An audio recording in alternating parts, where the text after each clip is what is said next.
오늘 말씀, 우리가 오늘 말씀뿐만 아니라 지금까지 우리가 읽어봤을 때 이 성전을 짓는 그 내용들, 그리고 성전 안에 들어가는 모든 기구들을 만드는 것들, 이런 것들을 보았습니다. 어떻게 보면 이 말씀들이 어려울 수도 있지만, 그러나 다 성경에 기록된 것은 그 나름대로의 의미가 있기 때문입니다. 하나님께서 우리에게 어떠한 뜻을 전달하기 위해서 이러한 것들을 세세하게 다 기록해 놓은 줄 압니다. 여기 오늘 이 본문은 단순히 성전 건축의 세부 사항을 기록한 것이 아니라 하나님께 드리는 우리의 삶과 예배가 어떠해야 하는지를 깊이 깨닫게 하는 말씀입니다. 오늘 이 말씀을 통해서 우리의 예배와 삶이 하나님 앞에 어떤 모습이어야 하는지를 살펴보는 그런 시간이 되기를 소망합니다. 자, 오늘 본문 40절을 다시 한번 더 읽어보겠습니다. 같이 한번 40절 읽겠습니다. 히람이 또 물두멍과 부삽과 대접들을 만들었더라. 이와 같이 히람이 솔로몬 왕을 위하여 여호와의 전에 모든 일을 마쳤으니. 그러면서 뒤에 이제 세세하게 나오죠. 세세하게 이렇게 만들었다는 게 나옵니다. 자, 솔로몬은 성전을 건축하면서 수많은 기구들을 만들었습니다. 자, 이 기구들은 그냥 뚝딱 대충 만들어진 것이 아니었습니다. 오늘 여기 40절에 나오는 한 인물이 있습니다. 바로 히람이라는 사람입니다. 이 사람은 장인입니다. 물건을 아주 잘 만드는 장인입니다. 이 히람이라는 뛰어난 장인이 정성과 그리고 기술 그리고 인내를 다해서 만들었습니다. 얼마나 많은 물건들을 만들었겠습니까? 그런데 대충 뚝딱 만든 것이 아니라 바로 이 장인 히람이 정성과 열정을 다해서 인내로 만들었던 것입니다. 하나하나 심혈을 기울여서 최고의 재료와 최고의 기술로 만들어진 것이었습니다.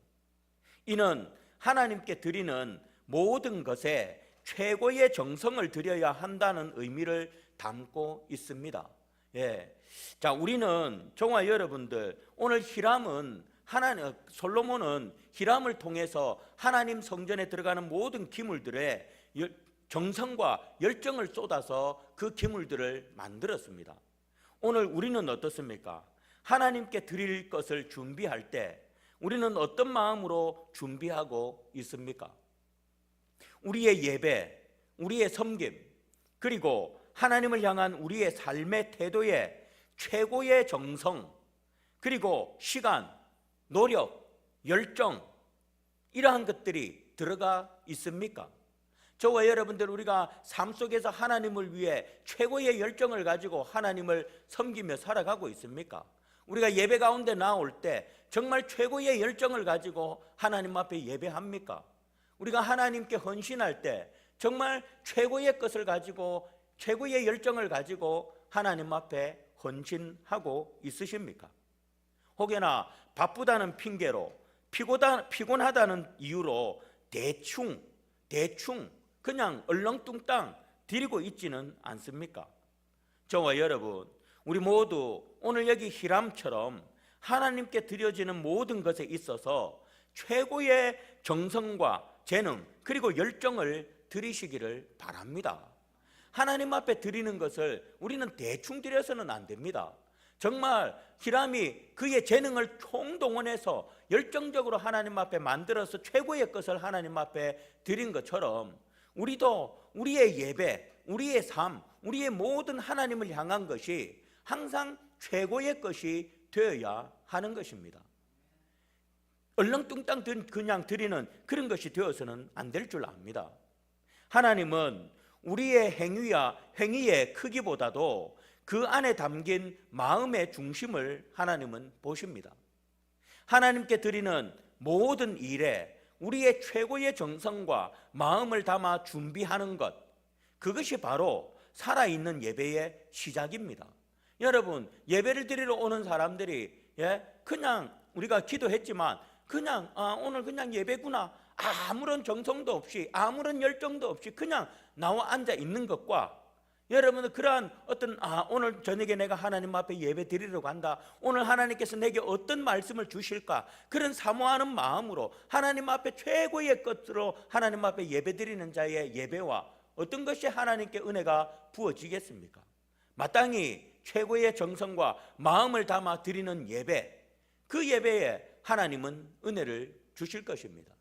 전에도 제가 말씀드렸듯이 어떤 분이 그런 말들을 참 많이 하더라고요. 제가 부교육자 있으니까 담임 목사님한테는, 우리 아마 여러분들도 지금 그럴 거예요.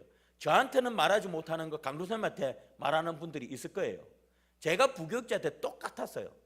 담임 목사님한테는 말 못하는데 부교육자한테는 말해요. 그런데 어떤 말을 제가 가장 많이 들었냐면, 우리 강도사님도 혹시 그래요?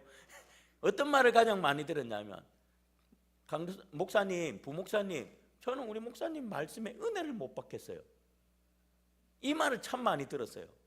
근데요, 그래 제가 그런 분들한테 항상 했던 말이, 아니 그러면 선포되어지는 말씀은 똑같은 말씀인데 어떤 분은 은혜가 되고 왜 집사님은 은혜가 안 되실까요? 왜 똑같은 말씀이 선포되어졌는데 누구는 예배 시간에 아멘 아멘 하고 은혜를 받는데 왜 집사님은 은혜를 못 받을까요? 제가 그냥 이렇게 말합니다. 항상. 모르겠어요. 이렇게 말을 하면 본인이 깨달아서 알는지 모를는지는 모르겠지만 항상 저는 그렇게 말씀을 드렸습니다.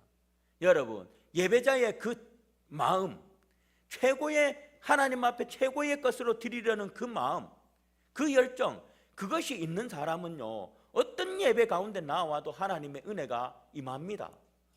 그러나 얼렁뚱땅 그냥 막 오늘 예배네, 맞다 오늘 예배제, 그래가지고 나와 앉아있는 사람의 예배, 아무리 예배 드려도 그런 사람의 예배에 하나님의 은혜가 임할 리가 절대로 없습니다. 그러니 저와 여러분들 어떤 예배든지 우리가 예배뿐만 아니라 모든 것, 우리가 하나님 앞에 드려지는 모든 것은 우리가 최고의 마음으로 최고의 열정으로 최선을 다해서 하나님 앞에 드릴 수 있기를 바랍니다. 그런 예배, 그런 삶을 하나님께서는 받으시고 그런 자에게 하나님의 축복과 은혜를 부어주시는 줄 압니다. 제발 더 이상 대충 드리지 마십시오. 자, 이어서 우리가 48절부터 50절을 보게 되면 그 말씀을 보면 성전 내부에 금기구들을 열거하고 있습니다. 자, 여기서 우리가 주목해야 할 사실은 성전 내부의 모든 기구가 다 뭐로 만들어졌다는 것입니까? 금으로. 금으로 만들어졌다라는 사실입니다. 자, 분향단이나 진설병을 담는 금상, 등대에서부터 문과 문설주를 연결하는 돌적위에 이르기까지 모든 기구들은 완벽하게 금으로 만들어졌습니다.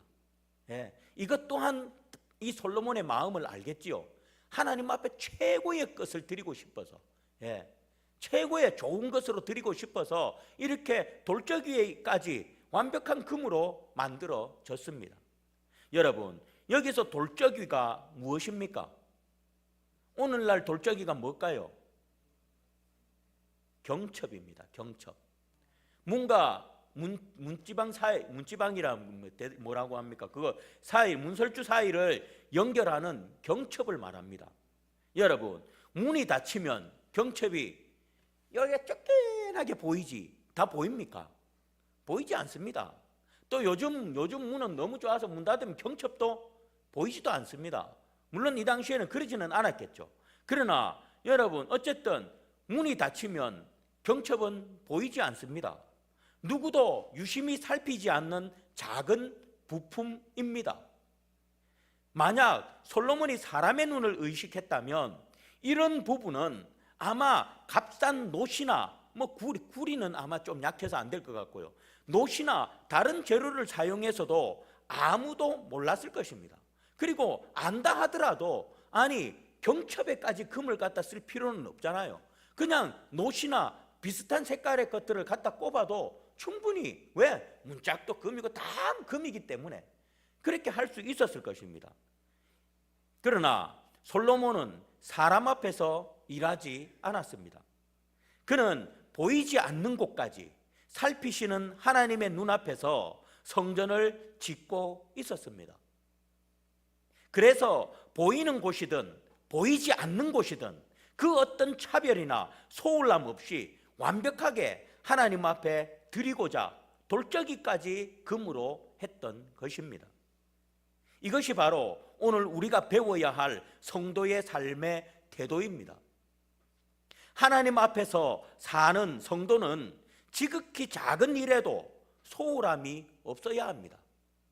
오늘 다윗은 돌적이 경첩에도 소홀함이 없었습니다. 그 보잘것없는 그 경첩인데 그냥 아무거나 해도 상관없는 경첩인데, 그러나 솔로몬은 그 경첩마저도 금으로 만들었습니다. 그런 것처럼 우리가 하나님 앞에 사는 성도는 지극히 작은 일에도 소홀함이 없어야 한다라는 것을 우리에게 교훈 줍니다. 예수님께서도 이 땅에서 가르치실 때 작은 것의 중요성을 강조하셨습니다. 마태복음 5장 19절을 보면 이렇게 말씀합니다. 그러므로 누구든지 이 계명 중에 지극히 작은 것 하나라도 버리고 또 그같이 사람을 가르치는 자는 천국에서 지극히 작다 일컬음을 받을 것이요 누구든지 이를 행하여 가르치는 자는 천국에서 크다 일컬음을 받으리라 라고 말씀하셨습니다. 그리고 또 마태복음 18장 6절에서도 누구든지 나를 믿는 이 소자 중 하나를 실족하게 하면 차라리 연자맷돌을 그 목에 달리우고 깊은 바다에 빠뜨리는 것이 나으니라 라고 말씀하셨습니다. 그리고 누가복음 16장 10절에서도 지극히 작은 것에 충성된 자는 큰 것에도 충성되고 지극히 작은 것에 불의한 자는 큰 것에도 불의하니라 라고 이렇게 말씀하셨습니다. 여러분, 이게 무엇입니까? 결국 주님은 계명에 있어서건 계명에 있어서건 사람을 대하는 자세에 있어서건 또 일에 있어서건 어떻게 해야 된다는 겁니까? 작은 것 하나하나를 소중하게 지키고 그것에 먼저 부족함이 없는 자가 하나님 앞에서도 합당한 사람이라는 것을 강조하고 있는 것입니다. 하나님의 계명 앞에서든 아니면 사람을 대하는 자세에 있어서도 또한 일에 있어서도 어느 것 하나도 소홀하지 않고 그 모든 것에 있어서 아주 작은 것, 작은 것에 충성하는 사람, 소홀히 여기지 않고 충성하는 사람, 그 사람을 하나님께서는 보신다라는 것입니다. 사람들은 눈에 띄고 크게 드러나는 것에 시각을 고정시킵니다. 하지만 하나님은 그렇지 않습니다. 하나님은 그렇지 않습니다. 하나님은 남들이 보지 않는 숨겨진 자리에서 그 작은 일을 얼마나 진실하게 감당하는가를 보십니다. 비록 사람들 앞에 드러나지는 않지만, 보이지는 않지만, 그러나 그가 있는 그곳에서 그 작은 일에 얼마나 진실하게 감당하는가, 하나님은 그것을 보신다라는 것입니다. 주님이 가르침을 따라서 눈에 보이건 보이지 않건 하나님의 면전에서 작은 것 하나하나를 아름답게 지켜나간다면 온전하신 하나님께서 우리를 온전한 자로 세워주실 것입니다. 여러분들은 어떻습니까? 작은 것부터 작은 것 하나하나에 소홀함 없이 최선을 다하고 계십니까? 우리가 하나님 말씀을 지키는 일에 있어서도 작은 것 하나하나에 소홀하지 않고 말씀을 지키고 계시고, 또 아까 말했던 것처럼 사람을 대하는 자세에서도, 또 여러분들이 일에 있어서도 작은 것 하나하나를 소중하게 지키고 그것에 열심을 내고 있으십니까? 하나님은 바로 그런 사람을 보십니다. 그러니 우리 모두 작은 일에 소홀함이 없이 충성하는 저와 여러분들이 되시기를 바라겠습니다. 분명히 아까 말씀드렸지만 마태복음 16장 10절에서 작은 것에 충성하는 자가 뭐라고요? 큰 것에도 충성하고 또 작은 것에 불의한 자는 큰 것에도 불의한다 라고 했습니다. 저와 여러분들 정말 작은 것을 업신여기지 말고 우리가 작은 것, 하나님 앞에서 작은 것도 소홀히 여기고 하나님 앞에 충성할 수 있는 그런 저와 여러분들이 되시기를 바라겠습니다. 자, 그리고 마지막으로 51절을 보겠습니다. 자, 51절 말씀 보면 솔로몬 왕이 여호와의 성전을 위하여 만드는 모든 일을 마친지라. 이에 솔로몬이 그의 아버지 다윗이 드린 물건 곧 은과 금과 기구들을 가져다가 여호와의 성전 곳간에 두었더라 라고 합니다. 자, 여러분들 거기 41절에도 46절 47절도 보십시오. 왕이 요나단 평지에서 숫꽃과 사르단 사이에 차진 흙에 그것들을 부어내었더라. 기구가 심히 많으므로 솔로몬이 다 달아보지 아니하고 두었으니 그 놋 무게를 능히 측량할 수 없었더라.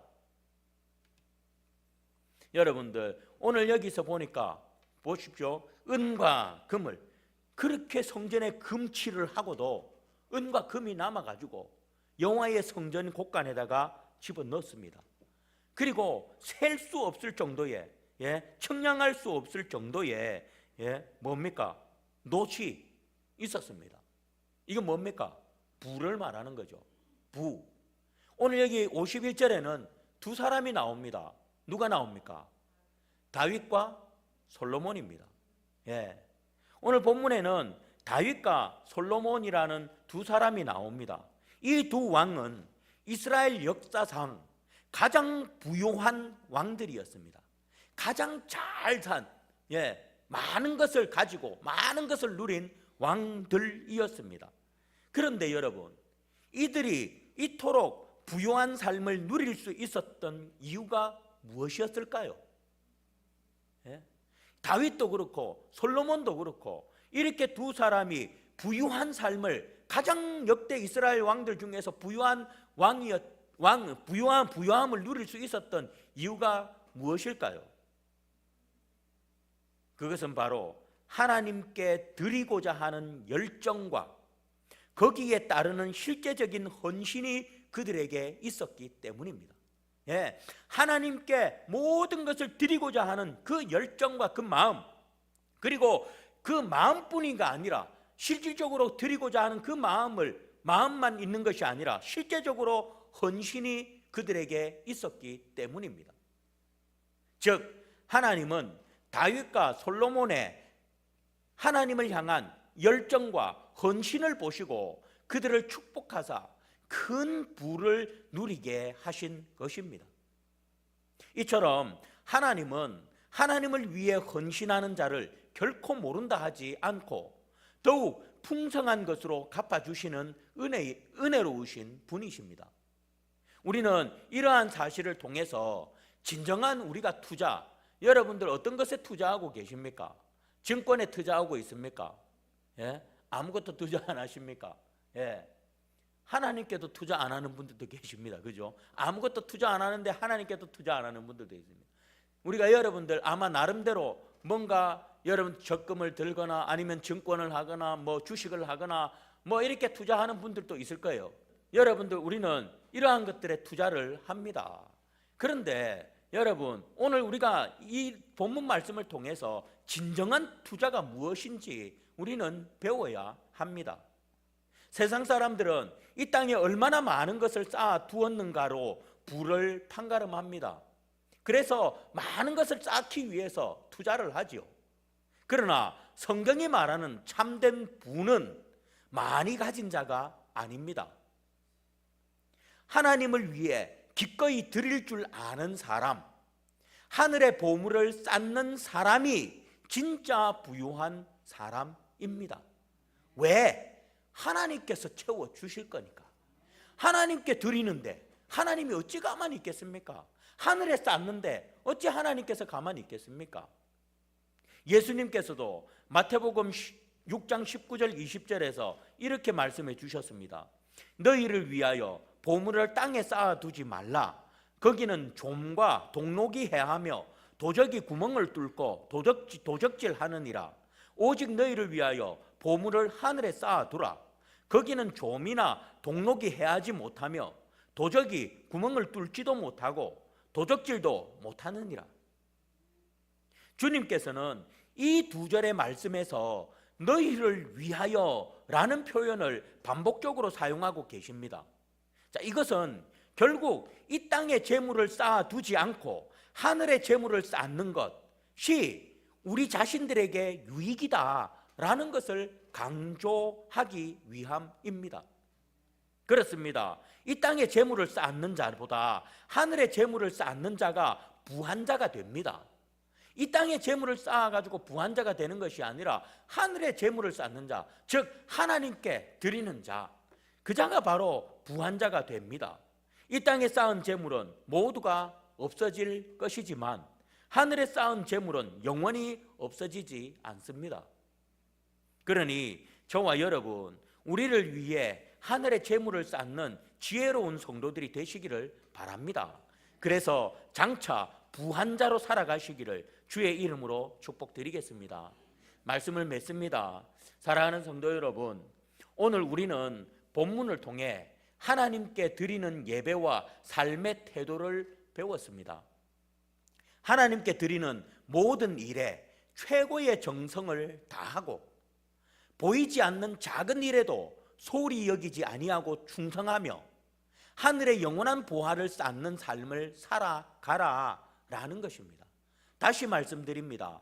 하나님께 드리는 모든 일에 최고의 정성을 다하고 보이지 않는 작은 일에도 소홀히 여기지 아니하고 충성하며 하늘의 영원한 보화를 쌓는 삶을 살아가라 라는 것을 오늘 본문 말씀을 통해서 보았습니다.